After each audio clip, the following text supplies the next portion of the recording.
Welcome into the Bobby Carpenter Show, and excited to be in here one more time, Schlegs, with you, coming to you live today.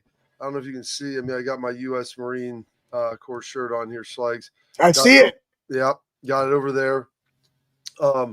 Unbelievable, dude. Since we've talked, we got a chance. I thought this base. We're going to talk a lot of Super Bowl today, so we got that going for us. Yesterday's show was recorded with Lathan because we had to get it on Sunday. So we'll talk a lot of Super Bowl. Going to talk Ohio State coaching searches. What's going on there? Yeah, that should pique your interest. Talk about the coach that became a president or vice president. The senator that became a coach. Well, the coach that became a head that's coach. it. Maybe that's the full thing. The senator that became a coach. The coach that became a president, the president became a lieutenant governor. I mean, Maximus Decimus Meridius or Jim Tressel. And so he always joked and said he was never going to get into politics. But you know what? He didn't even have to get elected, Schlegs. And when the governor says, hey, we need you to do this. We need you to serve. You need to be in service to our great state. Schlegs, ask not what your state can do for you, but what rather you can do for your state. So maybe we'll have to talk to Coach Tress at some point about this. With everything. Hey, you know what that means, Bob? That he's going to have to press pause on It's All About the Team podcast. But I'll tell you this, that man knows no time. I mean, you guys, I don't think you guys truly appreciate why Bob and I and a lot of former players love Tress. I'm going to give you a glimpse. So give us a brief nugget because we got to talk some Super Bowl too. Brief nugget. Tress comes down to Bobby's house and we film It's All About the Team. Again, a podcast, not making money on it, actually helping people in Northeast Ohio as they do this production. Comes down, we do It's All About the Team. We're there. We're like, hey, what are you doing? He's like, hey, I got to drive to Toledo because of a player from the 90s at Youngstown is having a charity event, and I got to go there. So he drove down from Medina down here, did our podcast, drove to Toledo, did that, fundraiser, and then drove back home. Like, that's Tressel. Buckeye. Yeah, I mean, podcast, drove to Toledo. He's like, I figured it was like, he acted like he was on the way. I'm like, I guess Columbus is between Medina and Cleveland, although it's like a V that we're driving to get back up there. But just awesome for him. Excited to see him do that. And now I can't wait to tell him, like, Schlegs, you just never can say never in life. And so Poof David Copperfield, he is now going to be lieutenant governor. So I'm excited for that. I don't know if that's my wife is like, is that official? Is that like a thing now? I guess. I mean, it's everywhere. They had a press conference and everything, Bob. Yeah. I go, this isn't like a high school senior recruit, flip-floppity in the portal and everything else. Like, this is a real deal. So we'll get into all that later. I want to get your initial thoughts, Schlegs, of the Super Bowl, of what you saw out there on Sunday night in an outcome that I would say was fairly unexpected, if you will. Yeah, I mean, I don't even know where to begin with that. Here's how I'm going to begin it. I said on the show, I think we said it Sunday, that played on Monday, but we were talking about this game.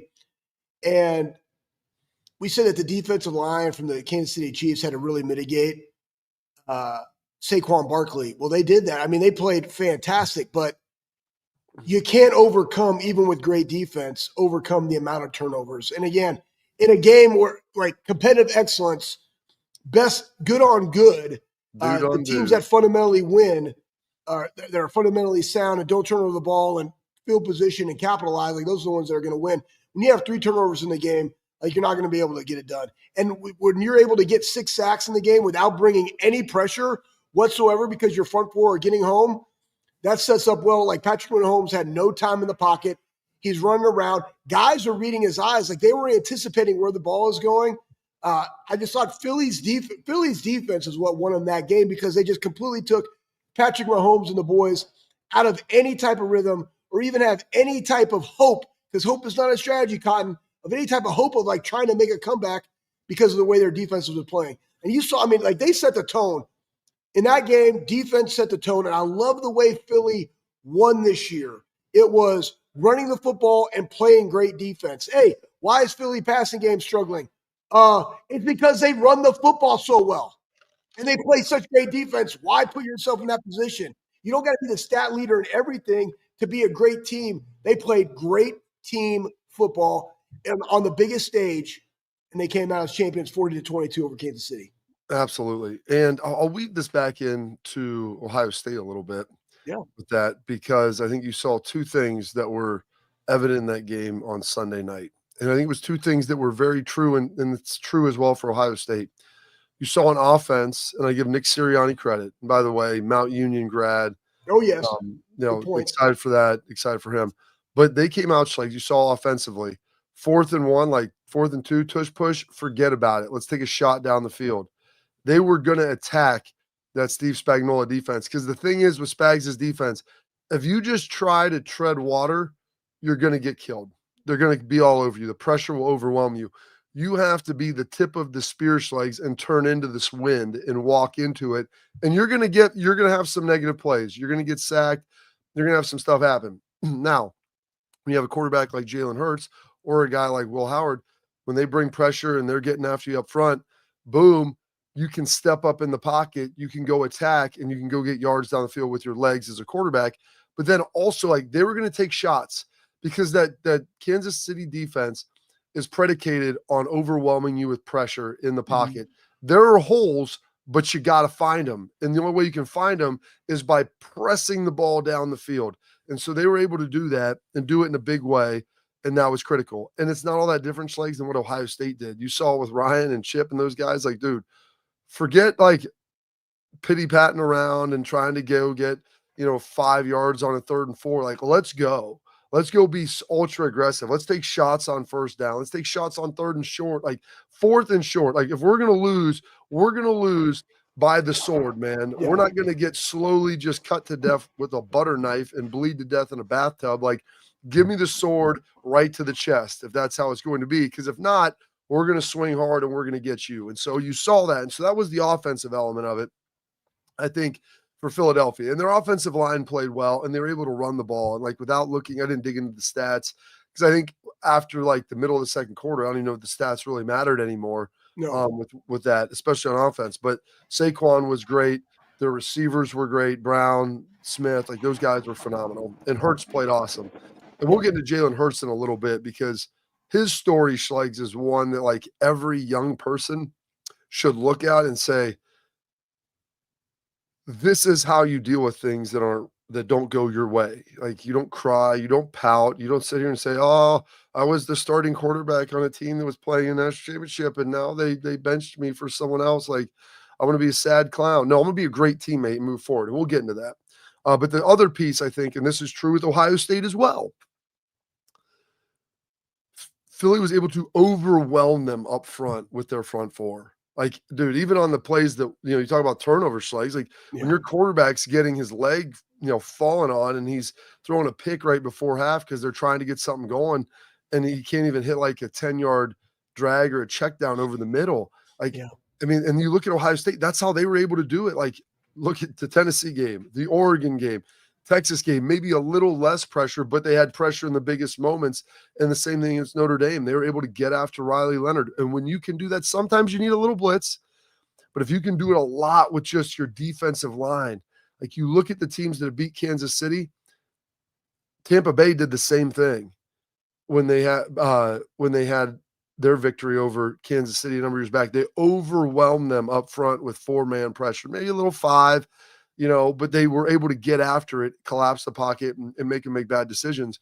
It's the same thing that beat Tom Brady with the Giants those times, is that defensive line was so good. Yeah. And so if you can press the ball on offense and make plays, and defensively your line is so good, that those are the stories of football now. When you can control the line of scrimmage, take shots, and defensively, like, you don't need the best secondary if you're going to get home in 3.5 seconds with 4 guys. Yeah. Well, that's because you got 7 dudes back there playing, you know what I mean? Yeah. So, and that's where it goes against like Spags, right? So if I got to go manufacture pressure, right? Bring 6, I got 5 versus 4-man pressure, whether it's stunts or whatever they do, they get home, I got 7 in the back end. What are better odds, right? So that's kind of the point, what you saw. But again, it was just, man, there was just something about Philly, and it was like Something the about guys Marion. made the plays. I mean, they were ready to go from the jump. I mean, you know, how about that? How about a rookie on his birthday rocking his high school Letterman jacket, gets a pick six in the Super Bowl? Like, that's absolutely crazy. But I mean, it was multiple guys on their team that were ready to go. And I also think that, back to your point, and I know we can get into Jalen Hurts later, that's also, as the quarterback goes, Bob, you know this because you played on a lot of teams. As the quarterback goes, so goes our team. And I think, like, the way that Jalen Hurts has carried himself and been a leader of that team, and they discussed like what it meant 2 years ago to be able to lose in trials and tribulations, and just how he was locked in now, that permeates through the rest of the team. We talked about what's the difference between Ohio State in 2023 versus Ohio State in 2024. Well, one of the biggest pieces, obviously, is Will Howard. And what did Ohio State need? They literally needed a leader of men, more so than just another really talented player. And in the ultimate team sport, regardless now, college or pro, how your quarterback goes is how you go in that game, whether it's turnovers or whatever. They can keep you in it as long as they can, but they can also help you take the next step to go achieve a championship. And that's what the Eagles were able to do. But they did it behind what? Running the football, right? Being secure with it, but playing great defense. And Jalen Hurts they was 17-22, man. I mean, like, he had one pick, but what a hell of a game. And you knew they were going after this, Bob, when they got a sudden change. Boom, one play, touchdown, Deontay Smith. Like, well, they were taking shots. They were aggressive. Man. Like, that's the way to win big games, man. You're aggressive. And like, we saw that with Ryan Day, and it was awesome to see that as well. And Jalen Hurts, I guess, which crazy stat that Pat just threw up there. Jalen Hurts, first Bama player to score a TD in Super Bowl history, which, wow. Like, no, that can't be right, because Devontae Smith scored too. I guess is counting Devontae Smith and not Jalen Hurts. So Devontae Smith was the first Bama player to score a touchdown. I almost can't believe that, Pat. I think you might be lying to me. No, he couldn't be, because they had the tush push earlier in the game. That first touchdown pass got called back. Yeah, I guess they're probably not considering Jalen Hurts a Bama player. He's an Oklahomian. For you, Boomer Sooner. Oh. So where you start is where you finish. But Mark Ingram never scored. I just can't believe that there have been guys that have never done that. But yeah, I guess if you're telling me that it's correct, Pat, then it's correct, and it's wild. We got Bill Bender. Who's going to join Pat with that nugget. Oh yeah, that's a nice. Care about you. It's a nice nugget, Pat. Pat's got a nice pack of nuggets back there. I want to tell everybody this: parents, athletes, protect what matters most with Export mouth guards, trusted by professional athletes, designed by NHL team dentists. Export mouth guards are scientifically tested to absorb those high impact hits, protecting both your teeth and your brain. Export mouth guards feature 3 layers of advanced protection, including a patented use of carbon fiber, which is custom 3D printed to your own smile for more protection, better performance, max comfort, clear communication, so you can focus on your game, not on your gear. Don't take chances with your safety. Visit exportguards.com/Bobby and save 15% on your order. Export, protect what matters most. Bill Bender, the sporting news. Got a lot to cover with him coming up next.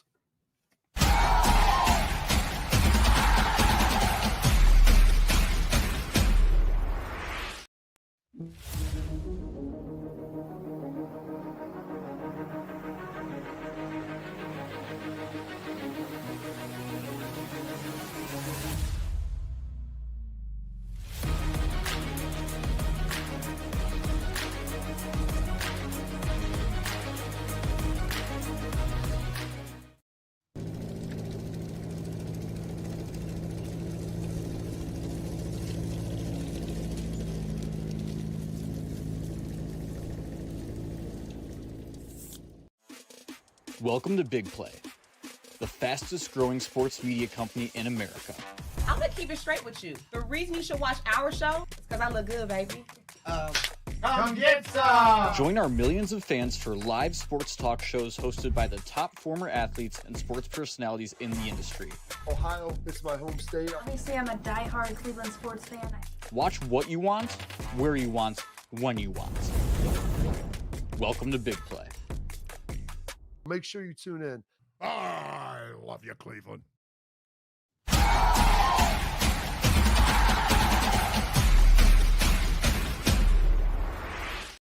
All right, welcome back into the Bobby Carpenter Show. And like as always, please like, subscribe, leave your questions, comments, whatever, and for us as well. We love it. We appreciate you guys. And now we appreciate one of our favorites, Mr. William Bender, hailing from Pickerington, the native of Ohio.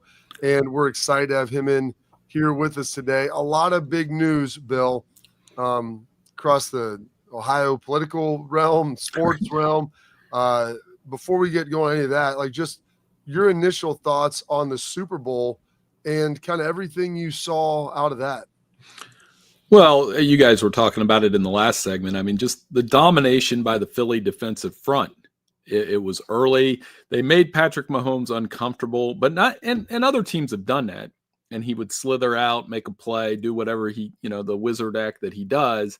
They didn't allow for that. I thought probably the defining sequence was they get back-to-back sacks. And then on the next play, Cooper DeJean makes an interception return for a touchdown, which, by the way, teams that get an interception return for a touchdown are 13-1 now. So the only one that got one and lost was Atlanta when they lost to Tom Brady. And it led to a very, I'm going to be honest, guys, Kimberly and the kids were asleep by the third quarter. So it was a little bit of a snoozer for the second half where I was waiting on a good commercial or getting my writing done a little bit early. So Richard, I want forever now, every time like Bill's in the chat, I literally think of Richard Bender and the abbreviation of that. I just want you to know it makes me smile every single time. Looking at this Phillies team, and again, there's so many things, right? Like it is the gauntlet that is a national championship, and then a greater gauntlet that is the Super Bowl. Do you think that there was just an exhaustion state for the Chiefs, like going into this game, to where like Philly was primed, ready to go? The Chiefs have done it already twice. The first team, I think, ever to be in the opportunity to win 3 outside, like before the Super Bowl era. Do you think that maybe just caught up with them, or is it just how well Philly played this game that ultimately got them 40-22? Both. And the first part being, when you're trying to win a Super Bowl, the highest level of football for the third straight season and all the one-score games, what it reminded me of a little bit on the college side was when Florida State was trying to go back-to-back with Jameis, and they had won like 29 or 30 in a row. And at a certain point, that winning streak becomes a pressure point. It wears on you. And then the other end of it, and Bobby mentioned this, Nick Sirianni played at Mount Union. And if you really think about that, I talked to Larry Karras. I did this big feature about his Mount Union playing career. And, that's a program that won 11 national championships. And they maybe lost a regular season game once every 3 or 4 years at one point. And he coaches in the mold of Larry Karras with how did they win that game? Offense, defense, defensive lines dominated, playmakers on the outside, good quarterback play, special teams. Elliott hit 4 field goals. It was complete domination. One that, as somebody that got a chance to, go watch some buddies play when they played Division III during that era, looked a little bit like Mount Union dominating somebody, and not a surprise. Were you surprised, Bill, that they were that aggressive on offense, being the Eagles with taking shots early on the 4th down, just pushing the ball down the field in a big way, as opposed to maybe more ground control, feeling your way out so you don't make that big mistake? Yeah, and Saquon Barkley didn't have a huge game, but I think just keeping them honest with the run allowed Jalen Hurts to run the football, and they did take shots. Even on that first 4th down and 2, where he hits A.J. Brown, they call a terrible offensive pass interference call, which I didn't know that was being called in the NFL at all this season, because they never call it on the offense. We know that. And that's when they're going to throw the flag. You know what? And Jalen Hurts, everything you said is true, because I was there when he started as a freshman and he was one drive away from beating Clemson. And I was there when he was benched at halftime for Tua in one of the, most not controversial, one most courageous halftime calls by Nick Saban to do that. And Jalen stood in there like a good teammate, not only that night, but for another year, in college, and worked his way to this point. He's played fantastic in both the Super Bowls he's been in, by the way, and really happy for him, Nick Sirianni, and this Eagles team. And, I guess what we ask now is, where do the Chiefs go from here? Are the Eagles the new dynasty? Because they're probably going to be primed to win a lot of football games next year as well. You just made a great point about that, because another thing that you could have mentioned there of a dynasty and the pressure was that Georgia team that won 29 straight and that was always at the top just a few years ago. Much like Ohio State, they lost a lot of guys, different in the NFL, but the ability to win it again. What would be some of the things that you look at as to how the Eagles could repeat and correlate that to an Ohio State or whomever in college football being able to do it? Or is it just completely different with the way it's all set up in college football? Well, I mean, you probably have to ask the Ohio State players, and you guys have been through that. The pressure that comes with trying to win national championships every year, that is at Ohio State already. Now these guys, I was covering the team in 15, coming off the 14, and I know you guys talked to Joshua Perry quite a bit, and I can't remember if he said this or not, but I know they probably believe on some level that the 15 team was probably more talented than the 14 team. And they won a bunch of games in a row until they lose to Michigan State. And there was a lot of pressure at that point because they had switched quarterbacks back and forth. They had built this winning streak. And yes, it's difficult. And I think at the NFL level, even more so, repeats don't happen often.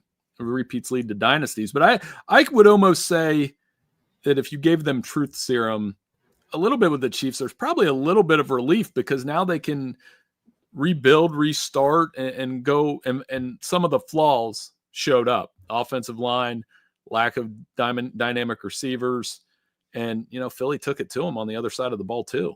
Well, and there were plays like you throw a drag to Hopkins in a critical moment, and a guy who's a Hall of Fame caliber player just drops one. And it wasn't the easiest catch, but it wasn't. We've watched Hopkins make catches way harder than that. And, I think sometimes it comes down, like you said, the pressure in the moment of trying to get that done. But I forgot about the Jalen Hurts situation, about how he stayed for another year and backing up Tua. If during that year, Bill, I would have told you that after, 6-7 years later, that you would have Jalen Hurts playing in 2 Super Bowls, playing well and winning one of them. And Tua, while has had a pretty good NFL career, there's a lot of questions up in the air about injury, and talking to some friends that are in Miami, like they're having questions of do we move on from him? What does that look like?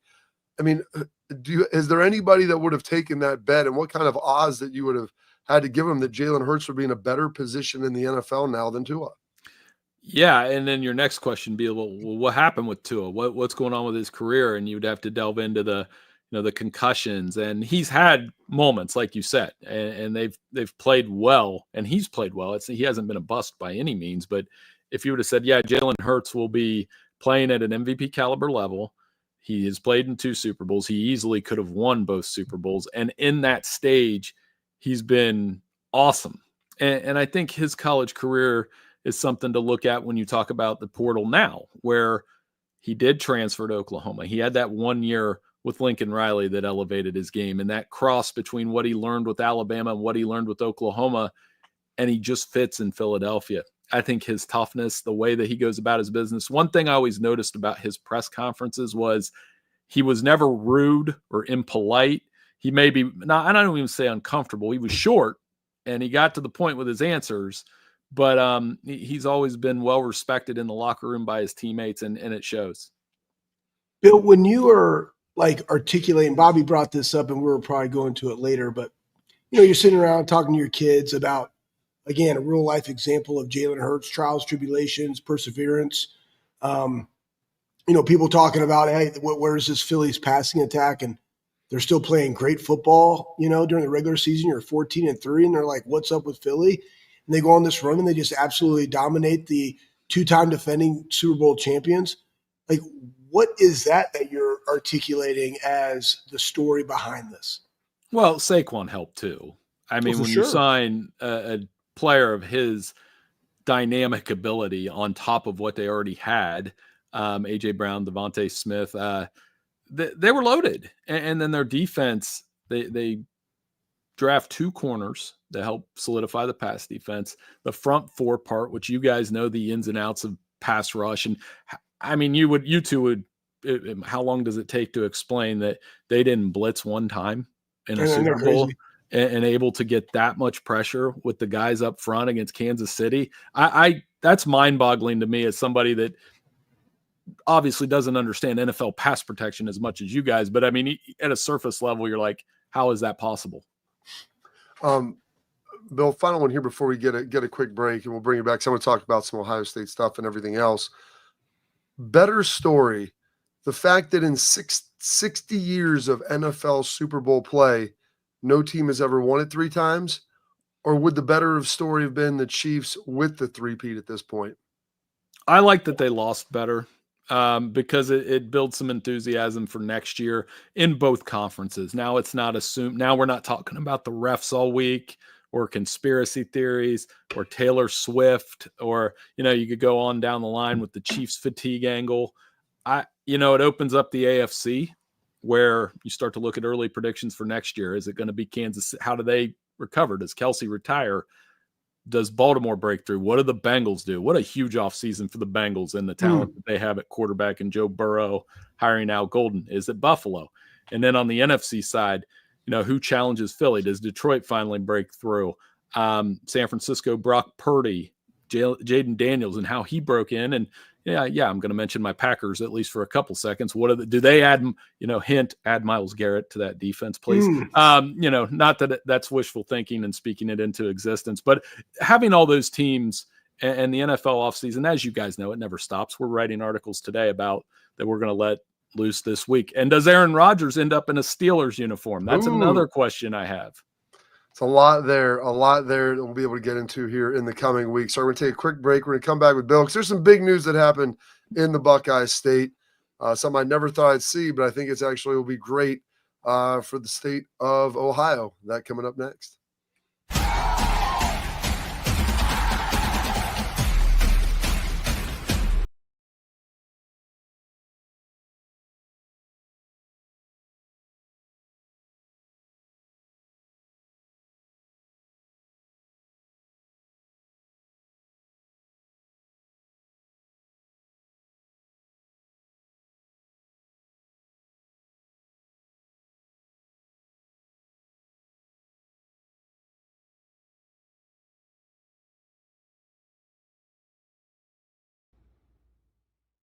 I'm Garage Beer, and this is Bobby Carpenter.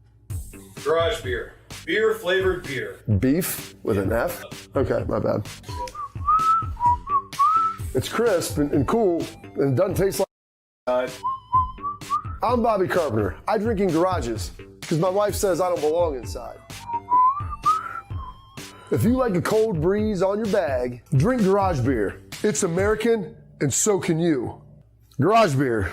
Beer-flavored beer.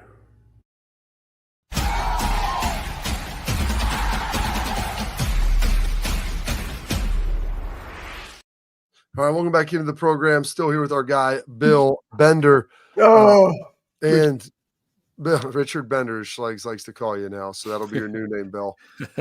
Get you a license plate that says that. We something I never thought would happen. It's something I'm kind of glad to see. When I was coaching, when I was playing Ohio State, we always used to joke and call Tress the senator. His ability to sculpt an answer and sculpt a narrative and conversation, such a wordsmith, if you will, and a great public orator, and really a great leader of men, and just retired. And after a year, we always told him, I was like, you should run for governor. You should run for Senate. He's like, I'm done with this. I was like, and I told him, well, can't you just let him retire in peace? Well, apparently Mike DeWine didn't think so. And they tapped him for John Husted's the lieutenant governor position. How surprised were you when you heard that, Bill? Did you think it was almost fake news? Yeah, it's funny. Kimberly sent me a message yesterday. I was doing Super Bowl follow-up work, as you can imagine, and sent a message that says Tressel, Lieutenant Governor. And I think I said something to the effect of back. I was like, no, his nickname's Senator. Like, and then she's like, no, he's going to be Lieutenant Governor. And I was like, wow. But, anytime you get a chance to talk to Coach Tressel from the media standpoint, I always use the example, even in December, I talked to him about, or January, I talked to him about Marcus Freeman. And when we're doing the story about Marcus Freeman, he would say something about Marcus and then was quick to add something about Ryan Day. So every answer I had was like 50% Marcus Freeman, 50% Ryan Day. And you said it, like the ability to, the phrase I've always used when talking about my own interactions with Coach Tressel are, he makes you feel so good when you talk to him. And then you go back and listen to your recorder and you'll be like, I don't know how much of this I can use, because it is exactly like we said, he does it to a point where he gives you enough and it's good, but it's also very right down the middle. There's nothing overly controversial when he says anything, probably ever. Yeah, real fraud. I mean, I love how he's taken an initiative. I saw this on the old X machine, a reflog _18, somebody that we know, posted this because it obviously came from Jim Tressel, because it says Lieutenant Governor, State of Ohio, but that he also decreed that the punt shall be recognized as the official football play of the state of Ohio. I thought that was impressive, like taking no, shortcuts. The very first thing on your agenda is the punt is the greatest play in the state of Ohio. That being said, I would say this, and you would too, one of the greatest things that always impacted me about Tress is his ability to have great relationships. And I think it's something that's very, very needed. How do you like, Bill, like how does this happen? Like what goes on from here now that he's the Lieutenant Governor of the state of Ohio? Like, do you have to ask him political questions, or can you ask him a both mixture of political and sport questions now? I would say both, right? And I'm anxious to see how he impacts our state in Ohio, and some of the, the politics are so divisive now. People already have their minds made up, right? Where they're not going to change their opinions. But a guy like Jim Tressel, who's universally loved in the state of Ohio, obviously with his contributions at Youngstown State as a administrator, academic, he was the school president. That slipped my mind too. I was like, Richard, think about this. I'm pretty sure this is a fact. Okay. Jim Tressel was the only university president that didn't possess a doctorate. Period. Yeah. So it just goes to show, like, you don't necessarily need the paper to be a president of a university, but what he was able to do for Northeast Ohio as a president actually speaks volumes. Right. And he did a great job there as a football coach too. And one of the other things, one of his attributes that stands out is he has a terrific memory. He'll pull up a sequence from a game against Marshall in a FC, well, I guess it was called 1AA then, championship game, and describe it in perfect detail. And I'm sure he was like that as a coach. And it kind of circles back to what we were talking about with the Super Bowl, is the great football players and the great coaches, and I would say the great politicians as well. It's got to be attention to detail and the things that he does. But I think he'll do a good job in that role. I stay out of politics most of the time. But if we're going to have somebody lead this state, I mean, it's not bad to have Jim Tressel in that position. There's no question. Well, and someone in the chat, Bill, just said, like, I don't care what his political party is. And that's ideally how it should be. I mean, regardless of what color tie, well, he'd never wear a blue tie, but I mean, whatever his political ideologies are, like, he's a good person. He wants the best for the state. He, I think is someone grounded in leadership and, in positivity. And so that's absolutely tremendous. Before we get you out of here, one other thing, Ryan Day's staff starting to come together a little more. Obviously brought in Bowen to be the offensive line coach, and I think run game coordinating responsibilities. Brian Hartline now offensive coordinator. And then also with that, you have Keenan Bailey, who's the co-coordinator. Pretty young offensive unit on that side of the ball. Is youth kind of, I mean, we see Belichick getting back in. We had Chip Kelly, who was 61. To go from someone that's a little bit older to something that's pretty young and early in their coaching career relative to maybe a Chip Kelly. Surprise for you? And do you think that could maybe be like a little more of a trend for Ryan moving forward? Yeah, well, you take the best guys. And in this case, Brian Hartline's earned that shot, the way that he's recruited, what he's meant to the program. We were talking about culture and having guys that are Ohio State guys around the program. So I like that hire. Interested in the defensive coordinator, where that goes. I know there's been rumors of Matt Patricia. I don't know if Bobby, I can't remember if you played for him or not when he was at New England.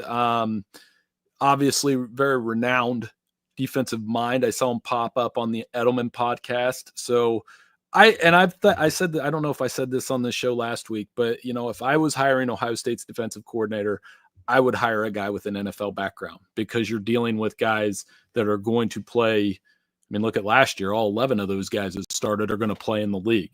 So take advantage of the 4 and 5 star talent you have, and you don't need to play too much gimmicky defense. You just need to win. And I think that guy, a guy like Matt Patricia, he'd be very interesting in that role. I did play for Matt, and I think he would be great if that's the route he wants to go. It'll be interesting whether balancing that versus the internal hires of, probably something like a Walton and Guerreri combo, and just how all that's going to potentially look will be very, very interesting. Bill, we appreciate your time today, sir. Thanks for spending it as always, and a terrific job, and we'll catch up again next week. Hey, I'll talk to you guys next week. Thanks for having me on. Thank you, Richard. I can't with you, Schlegs. That's the great Bill Bender. Check him out at Sporting News at Bill Bender 92. What else? I feel like you've got something else you want to say. No, I had nothing. I just think, one thing I was going to ask him before he went was, do we now see where NFL coaches can almost reinvent themselves at the college level for a year or two to then go back? Is it, because it was like, hey, you got to get NFL guys to be NFL guys. And then we saw Chip Kelly leave the NFL, go back to college, be a head coach, leave head coaching like, hey, I don't want to deal with NIL. I just want to be a coach, come to Ohio State, win a national championship, poof, David Copperfield, I'm going to make $6 million. I'm going to get a $4 million pay raise and go to the Vegas Raiders, right? Like, is it that now? Because of the way the game has progressed at the college level to where they are adopting more things at the NFL level like in college. So that's just an interesting thing that you even brought up, Patricia, because we've been talking about Joe Cullen, but you're right, Bob. There is going to be, how do you massage that defense? Because there's a lot of guys on that side of the coaching staff that have also earned opportunities, but because of how they recruited and how they developed and what they've done for Ohio State up to this point. Absolutely. Well, we'll get into a little more of that with our headlines coming up next.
All right, welcome back in to the Bobby Carpenter Show. We got some headlines here, and Bill brought it up, and I was going to wait for it. Like, that may have been the best question that you've ever asked. Is there a trend? Do college coaches come back now to reinvent themselves and come to the college game to maybe bolster their image a little bit? Is that a trend, man? That's a pretty astute observation by you. Thank you. Talking about Matt Patricia, I played for Matt in New England. I find him to be very intelligent. I thought he communicated well with his players. There's, I think, a little bit of a negative connotation around him with some of the things that went on in Detroit. But I will say this, like I always enjoyed Matty P, and he was great to work with. I thought he was wildly intelligent. I think he's really good at his job. Now, maybe being a head coach, that wasn't for him at that time. And there's improvement. Like you look at all the mistakes you've made early in life with different things and this and that. Like as you begin to lead more, you get better at it. And that's why Jim Tressel at early 70s is a phenomenal leader. I think he would tell you that he's a better leader today than he was in his, early 40s or early 50s, just due to life experiences and the ups and the downs. But the massaging of the defensive staff, that would be interesting, Schlag. Should you bring in Patricia, like kind of how that looks and what those interactions ultimately look like? Yeah, I still think we don't know what's going on with the defensive line situation because everybody at Ohio State loves Larry, but you're also getting older. Where does that happen, right? How does that work itself out? That's why I've always said Joe Cullen, and I'm also not gonna, not state the obvious because I worked with both guys. Like, Tyler was on the staff with Urban, and Joe was on the staff with Urban, and Walt was on the staff with Urban. So, part of this too is also who do you trust in these situations to hire who it is that you want to hire? Do you want to, I unequivocally trust this guy's opinion. He and I get along. How does he get along with the staff? Ask Walt, right? Hey, he's been in Spag's defense, right? James, boom. You have those side combos that then ultimately lead you to where you got to go. You look at where a Brian Hartline is super efficient at an elite level. Where are the gaps? That's, as the overall leader of the business, the Ohio State, your job is to not hire, and I say this all the time, we don't need 5 Anthony Schlegels. We need people that complement each and every person in their position. So as you're hiring that staff, who else can I bring in that can elevate other people's weaknesses so that at the end of the day, as a staff, we're at max capacity? I just think it's very interesting when you have, guys that can say, hey, I can go and make a stint in college football and do the, look at Bill O'Brien, man, for the Texans. And then he was going to come back, was at Alabama, the Texans, boom, at Ohio State. Now he's at BC. Could he go to the league again? Sure, because he's been there. I think here's the thing, and I just started thinking about my own question, Bob. I think once you've been to the league, you can always go back to the league. I think it is harder for a college coach to then just transition to the league unless you know the person on that staff to bring you. But I do think once you've been in the league, it's a lot easier to going back to college than it is just from being college to then go. Absolutely. And so those guys can oscillate back and forth. You come back down. I don't think it's viewed as a step down the way that may have been in the past. I want to throw this up here. Good. Ari Wasserman, who's come on, joined the program. Great guy, working for On3. Funny little tweet that he put out last week. It's the more I watch this game, the more I feel that Ohio State was the best team in the NFL this year, joking with all of the talent that they have. And we've outlined it and addressed it. And maybe they'll break the record for draft picks. But it was a pretty funny tweet that I saw out there, Schlegs. Well, just so everybody knows, it was a humorous tweet because Philly is the best team in all of football. I mean, they're good. And just so you guys know, 18 to 20-year-olds, it's a completely different deal when you're dealing with 25, 28 men. Though they are men, they ain't 25 to 28, 30-year-old men. That's just a fact. And what makes the Super Bowl so special in and of itself, and now we as college football fans saw that this year, the gauntlet that all teams had to run to win the college football playoff this season was going to be a gauntlet for the ages regardless. But the way Ohio State did it, it was super impactful, one of the hardest. And for anybody to say, man, Ohio State's going to go out after that loss and go Tennessee, Oregon, Texas, and Notre Dame, but more importantly, in the manner in which they did that, unequivocally the best team in college football. You look at what the Eagles were able to do through the playoffs and then the defending back-to-back Super Bowl champions and dismantle them start to finish. Best team in all of football, and kudos to them for being able to do that. But it's the longevity aspect. And also, side nugget parents, there were some great clips because the Eagles were getting absolutely bumpy in the New Orleans Saints weight room 2 days prior. So it's hey, listen, man, it does, just so you guys all know, hey, my kid, he only does skill, he only does his sport. False narrative. They should be training in season. side nugget for all you parents out there. Absolutely. Get bumpy, get strong, get fat. Tell me a sport where it's not better to be bigger, faster, stronger. And I'll tell you it's an activity and not a sport. We got Tailgate Talk brought to you by our friends at Real Truck coming up next.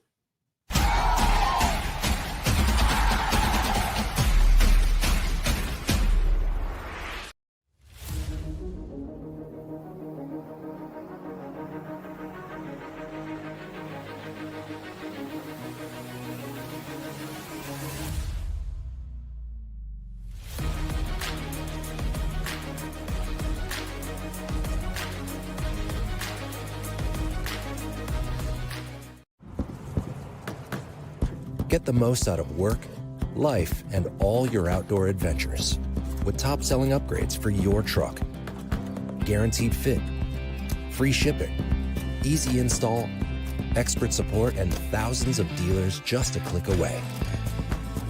Bring your truck to life. Real Truck.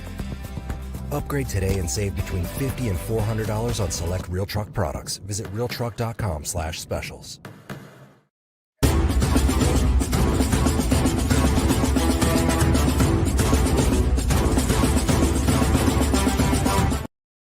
All right. Welcome back to the Bobby Carpenter Show. It's Tailgate Talk brought to you by our friends at Real Truck. You go to realtruck.com. Outfit your truck, Jeep, Bronco. Bring it to life. All of their beautiful accessories. You can't buy a truck on Real Truck, but you can make it sweet. Or Bronco or whatever you want to do. From seat covers to bed covers, they've got you covered. Just like they got Schlegs and I covered. Go there. You spend $100. You're going to get free shipping on your order. That's what the folks at Real Truck do for you. A tremendous partner with us. Buckeyes, go check them out. Buckeyes. All right, Schlegs, we got some Real Truck. There you go. In the chat. Gosh, we'll have to talk more about Tress tomorrow. I was just watching some stuff on Instagram that he was putting out, his old stuff. Question from J. Justin B. From a linebacker's perspective, what's it like to play behind a defensive line the way they played in the Super Bowl? Probably referring to the Eagles, I'm guessing. Yeah, so I actually hit him back. Just so you know, we're doing this show and I glance down and I'm typing on my screen, my group chat is on the right. So, and like our doc is like over our faces. So I'm not watching it. So if I look like I'm typing, I'm actually trying to look, but I'm also trying to type it. I'm also trying to make sure I don't say something stupid.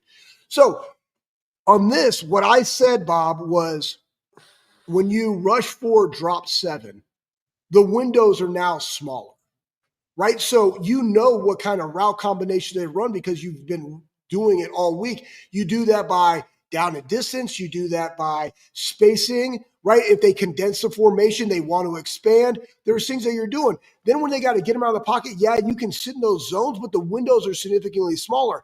That's why that one from the safety, he was over, like as Patrick Mahomes was going over to his right, boom, Patrick Mahomes tried to go back across his body. He was able to move and get in that window a lot harder even if you drop 3 under 3 deep. It's just completely different. Everything gets condensed when you're able to drop 7. So it's honestly, as a backer, as a secondary person, it's better. It's better. But you got to get home because if not, they have more time, right, to find the voids. And that's the thing. Like when you have 7, every zone is covered. If you're playing man, you've got help if you're only rushing 4 because you've got 5-on-5 with 2 guys deep or 1 high, 1 low. I mean, you got other options. Player. There's no quick answer when you get pressure because everything's covered in 7-man drop with 4-man rush. So it's a tough situation to be in. We got time for one more coming from 79 Steely Matt. What do you think of Matt Patricia as our DC? So that's not official. I think he just came in for an interview. I played for Matty P. A lot of people look at his time in Detroit and like, he was this, he was that. We're not asking him to be the head coach. I find Matt Patricia incredibly intelligent. I thought he did a great job when I was in New England, working with me, helping me explain the defense, how we ran it. Like he's wicked smart. But the one thing you got to factor in is like, how does he work with the dynamic of the rest of the defensive staff? What does that do by bringing him in with some of the guys that are already there? And those are the questions that Ryan's going to have to ask himself and try to figure out, like, maybe he's the smartest dude in the room, but will adding him, Schlegs, make the defensive staff as a whole actually better? And that's something that Ryan's got to figure out. I would look at Chip, and I would say in today's age, who's the best educator of what it is that you want to do? And not only educating the players, but also educating the staff. and making sure everybody is consistent in their verbiage, right? Communication drives change. But here's the other thing too, Bob, and I think that we're seeing this. Not everybody is cut out to be a head football coach. Being a head football coach is not the ultimate success, in my honest opinion. Being the very best coach that you can be, that is it. And if you have enough self-introspection to say, I do not want to be a head football coach, I want to be the best coordinator, or I want to be the best linebacker coach, then that's success to me because you're living out your purpose. And I think sometimes one of the great questions would be like, what are your aspirations? Oh, I want to be a head football coach. Like, is that really the right kind of guy that we need, right? Because you're going to like do everything you can to like elevate yourself as like, I love calling plays. I'm willing to work. I'm willing to collaborate. I'm a constant learner. But I also, probably most importantly, is that, and we were talking about this with when you have, Bailey maybe doing some coordinating, like a co-coordinator, and you have Tyler who's been a coordinator as well. It's like, who's it all going to fall on? It's all going to fall on Brian Hartline. And you got to make sure that those guys don't go above their pay grade, right? And I alluded in the group chat, Brian's the captain. You got 2 lieutenants, right? And the other ones are some like sergeants and some soldiers. But ultimately, you got to plant the flag, execute, and we got to go light speed as a unit. And that's really what you're looking for in this.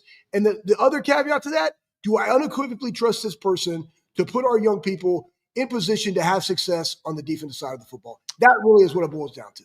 Absolutely, Schlegs. Well, whatever it takes, you got to get them in there. Talking about units, 50 Cent talked about the G unit. We'll talk about your parting thoughts. G unit.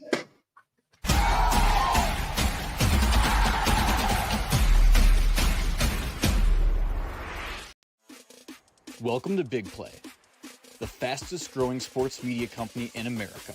I'm gonna keep it straight with you. The reason you should watch our show is because I look good, baby. Come get some! Join our millions of fans for live sports talk shows hosted by the top former athletes and sports personalities in the industry. Ohio, it's my home state. Obviously, I'm a diehard Cleveland sports fan. Watch what you want, where you want, when you want. Welcome to Big Play. Make sure you tune in. I love you, Cleveland.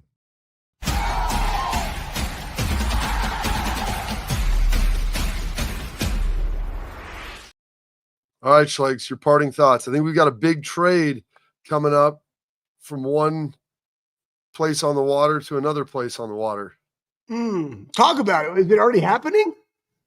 I don't know. I mean, I'm down here. They're building the stuff, Schlegs. They've got, we'll talk a little bit more. Schlegs, what do you know about Base Engineer Expeditionary Force? I feel like that's something that Schlegs could have been in the United States Air Force. They call them Beef, and they're Buckeyes. And so we'll get into that a lot more tomorrow. But they're down here at Gitmo. Schlegs, I think that'd be a good trade.